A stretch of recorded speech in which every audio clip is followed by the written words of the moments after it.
Bakit ko nga ba dinampot si Snow at yung mice nung na-strike na ni Snow? Pero bago ko sagutin yan, paalala ko lang sa mga newbie or kahit na sinong nag-aalaga ng ball python na huwag gagayahin yung ginagawa ko kasi magkakaiba naman tayo ng pagpapalaki ng ball python. Basta kung ano yung sinabi ng seller nyo or ng breeder na pinagbilan nyo ng ball python, yun yung gagawin nyo, susundin nyo.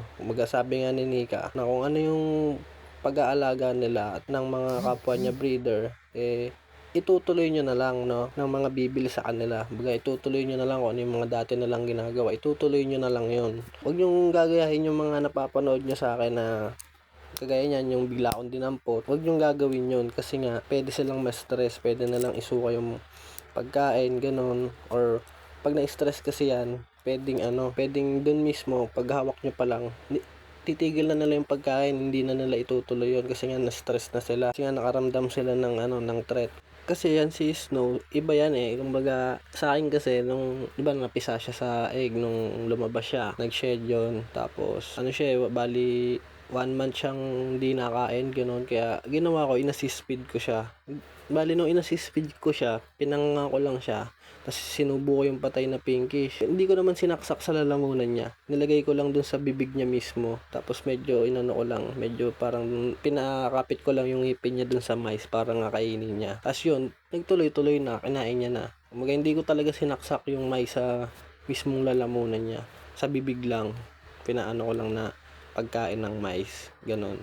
Kaya yun, si Snow, sanay yan ang kahit hawakan ko habang nakain, okay lang. Sanay siya. Kasi nga, ako din nagturo sa kanya ng kung paano kumain, ganon. Pero syempre, kung ano yung sinabi ng seller nyo or ng breeder nyo, gagawin nyo. Bali yun nga, kaya ako kinuha si Snow nung in-strike niya yung daga kasi nga, ayokong makagat siya. Nakita ko kasi na makakagat siya ng daga na binigay ko. Talagang, pag hinigpitan niya pa yung linggis niya, maaabot siya ng daga. Kaya, kinuha ko agad sila para awatin yung daga. Kung hindi nyo nakita sa video, hindi ko na kasi pinutol ko na kasi.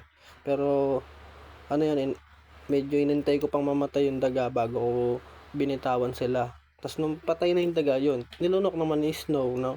Kumbaga, ibig sabihin, hindi siya na-stress, ganon. Kasi nga, nung hinawakan ko siya, nakalingis pa din siya, hindi niya binitawan. Bali, yun nga. Bali, based yan sa experience ko, hindi niya naman sinuka or hindi niya naman hininto yung pagkain niya, tinuloy niya pa din.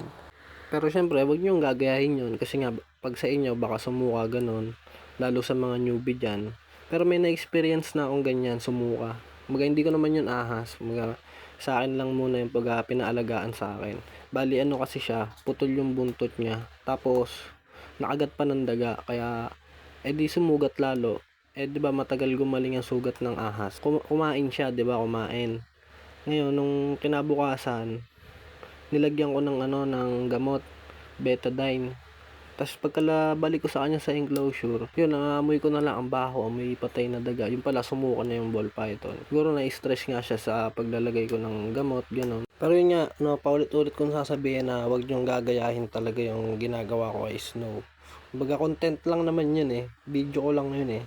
Basta, huwag niyong gagayahin, no? Lalo sa mga newbie. Kasi syempre, hindi niyo naman alam kung ano yung pagpapalaki ng dating may-ari. Sa akin kasi, ayan, assist feeding siya. Kaya okay lang sa kanya na, hinahawakan ko siya. Kumbaga, hindi naman sa okay. Kumbaga, sanay lang siya. Sanay lang siya ng hinahawakan ko. Pero yun nga, hindi ko rin naman talaga siya gustong hawakan habang kumakain. Gusto ko lang talagang pigilan yung daga kasi nga ayoko siyang makagat. Yun lang naman yun. So, hanggang dito na lang. Bye-bye. Thank you sa mga nagtiyagang makinig hanggang dito sa dulo. Thank you.